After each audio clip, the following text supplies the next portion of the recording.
mga kaibigan! So, kanina, nagpunta ako ng Lawson kasi nagutom ako galing sa work. So, ngayon, bumili ako ng magandang sarap na snack. Maganda na, sarap na. Ano ba yan? Ayusin ko ngayon pagbablog na ito. My goodness. So, take 2 tayo. Okay. Ayan, galing... Wait, papakita ko. So, eto siya mga kaibigan ko. Ayan, ang pangalan niya ay Mochi po yun. Nabuksan ko na siya actually kanina. And gusto ko sana talaga i-share sa inyo. Alam niyo ba yung mochi? Ibig sabihin, yung parang malambot. Mochi. Malambot.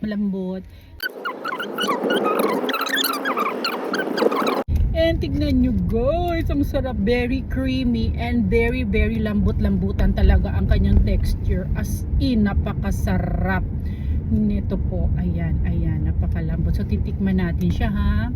Let's try. Itadakimasu.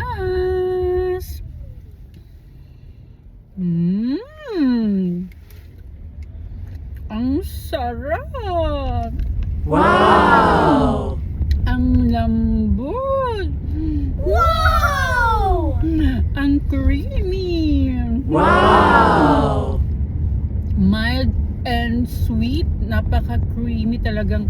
Ang sabi nga nila, Maruyaka no aji desu.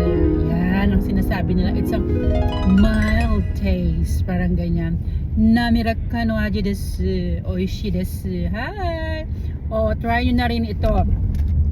Mochi Poyo, ganito po ang kanyang package at meron tayong 20 yen na discount and the real price is 110. Okay, ang sarap niya. Ayan, babush. Enjoy your day.